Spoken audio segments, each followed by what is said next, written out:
Dear बच्चों, मारवाड़ी महाविद्यालय inter प्रभाग, डिपार्टमेंट ऑफ कॉमर्स, रांची।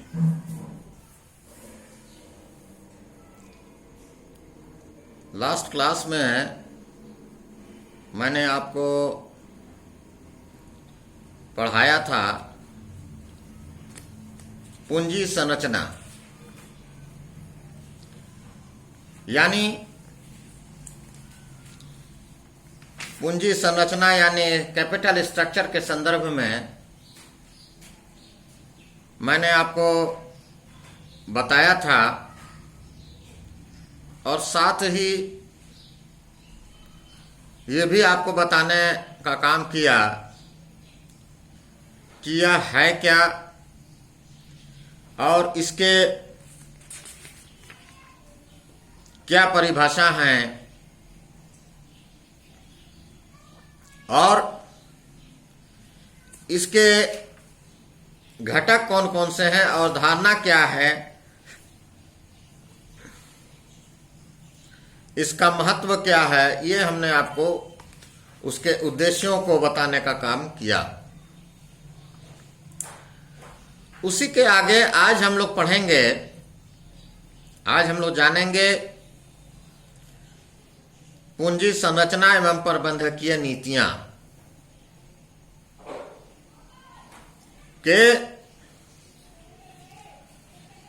पूंजी संरचना और प्रबंधकीय नीति, capital structure and managerial policies. पूंजी संरचना के समय प्रबंधक कुछ महत्वपूर्ण प्रबंधकीय नीतियों का पालन करता है। इन नीतियों के आधार पर वे पूंजी के स्वरूप को निर्णय ले सकते हैं। इस निर्णय से कई बातें प्रभावित होती हैं। इससे संस्था की दीर्घकालीन वित्तीय सुदृढ़ता को सुनिश्चित किया जाता है। पूंजी संरचना संबंधी निर्णय नीतियों को ध्यान में रख करके किया जाता है, जो कई प्रकार के होते हैं।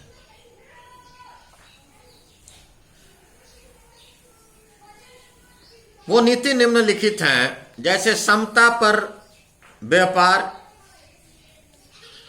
पूंजी पर पूंजी मिलान और पूंजी की लागत।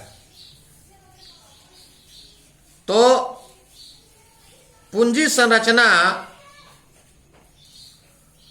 के अंतर्गत ये तमाम बातें आती हैं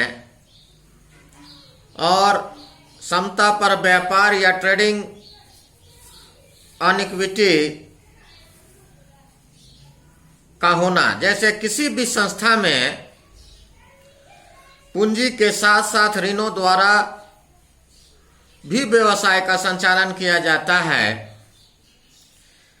जब स्वयं को थोड़ी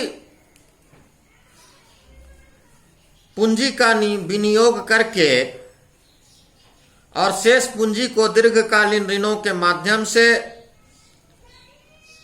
प्राप्त करके व्यापारियों को दिया जाता है, ताकि साधारण अंश पूंजी पर लाभांश की दर में वृद्धि की जा सके। इस नीति को समता पर व्यापार कहा जाता है। किसी व्यवसाय का संचालन स्वामी पूंजी की अपेक्षा ऋण पूंजी का अधिक अनुपात रखकर किया जाता है। तो इसे समता पर व्यापार कहते हैं। जब एक व्यक्ति अथवा निगम स्वामित्व पूंजी के साथ साथ ऋण पूंजी लेकर अपने नियमित व्यापार का संचालन करता है, तो यह कार्य भी समता पर व्यापार कहलाता है। कई कंपनियों के संस्थापक पूंजी संरचना की रचना इस तरह से करते हैं कि उसमें सामान्य अंश पूंजी का अनुपात कुल पूंजीकरण की तुलना में बहुत कम होता है। इस प्रकार वे स्वयं की न्यूनतम पूंजी का विनियोग करके कंपनी के अधिकतम वित्तीय साधनों पर नियंत्रण प्राप्त कर लेते हैं। समता पर व्यापार के कई प्रकार होते हैं।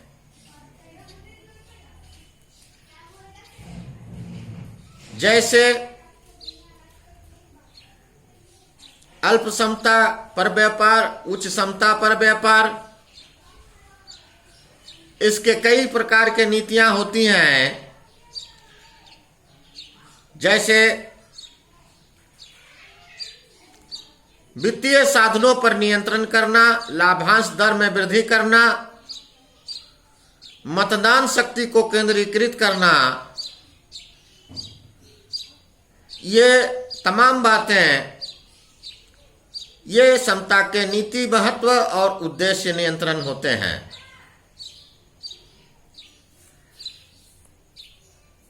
पूंजी मिलन, कैपिटल कैरिंग, एक उपक्रम की पूंजी संरचना को सुव्यवस्थित करने तथा वित्तीय स्थिति को सुधारने के लिए या सुदृढ़ बनाने के लिए पूंजी मिलन का विशेष महत्व है। यह कुल पूंजीकरण में विभिन्न साधनों से उपलब्ध की जाने वाली पूंजी के अनुपात के विषय में निर्णय लेने से है। दूसरे शब्दों में हम यह कह सकते हैं कि पूंजी संरचना में विभिन्न प्रकार की प्रतिभूतियों में वांछित तथा उचित अनुपात बनाए रखने से है। यह अनुपात परिवर्तनशील लागत प्रतिभूतियां के मध्य संबंध स्पष्ट करता है, अर्थात समता अंशों के पूर्वाधिकार अंश पूंजी एवं ऋण पूंजी के संबंध को पूंजी मिलान कहते हैं। पूंजी मिलान शब्द का प्रयोग किसी कंपनी की साधारण अंश पूंजी एवं स्थिर ब्याज प्रणाली प्रतिभूतियों के मध्य अनुपात को प्रदर्शित करने के लिए किया जाता है। तो ये जो पूंजी मिलन है, पूंजी मिलान जिसको कैपिटल कैरिंग कहते हैं, ये भी पूंजी संरचना या प्रबंधकीय नीतियों के अंतर्गत आते हैं। और यह जैसे पहला नीति है समता पर व्यापार, दूसरा पूंजी मिलन, तो यह पूंजी मिलान यही है। इसका महत्व भी कई प्रकार से है और यह एक संतुलित मिश्रण के माध्यम से भी जाना जाता है। ठीक इसी प्रकार जो इसकी तीसरा जो नीति है पूंजी की लागत, कॉस्ट ऑफ कैपिटल, पूंजी संरचना में पूंजी की लागत का विशेष महत्व होता है। वित्तीय प्रबंधकों को विभिन्न प्रतिभूतियों से धन एकत्रित करते समय पूंजी की लागत पर विचार कर लेना चाहिए। प्रबंधक विभिन्न प्रतिभूतियों को लागतों का तुलनात्मक अध्ययन करके ही यह निर्णय लेता है और उसके लिए कौन सा पूंजी साधन लाभप्रद होगा, उसे साधारण अंशों, पूर्वाधिकार अंशों, ऋण पत्रों अथवा किसी भी प्रतिभूति द्वारा वित्त एकत्रित करना चाहिए। इसके अतिरिक्त अधिक साधनों द्वारा पूंजी प्राप्त करनी होती है तो प्रबंधक को विभिन्न साधनों का उचित सम्मिश्रण निर्धारण करना होता है, जिसका मुख्य आधार पूंजी की लागत ही होती है। यद्यपि यह चयन अन्य घटकों जैसे विभिन्न साधनों से पूंजी जुटाने में अंतर्निहित जोखिम, आय तथा नियंत्रण आदि पर निर्भर करता है। इसमें पूंजी की लागत को विशेष रूप से ध्यान में रखा जाता है। पूंजी की लागत व्यवसाय को लाभार्जन शक्ति को प्रभावित करती है। पूंजी की लागत का हम यह कह सकते हैं कि आशय उस प्रत्याय दर से है जो कि एक कंपनी को अपना मूल्य यथावत रखने के लिए विनियोग पर अर्जित करनी चाहिए। पूंजी लागत उपेक्षित अर्जनों की न्यूनतम दर अथवा पूंजी व्ययों की विच्छेद दर है। तो बच्चों, जैसा कि हमने बताया कि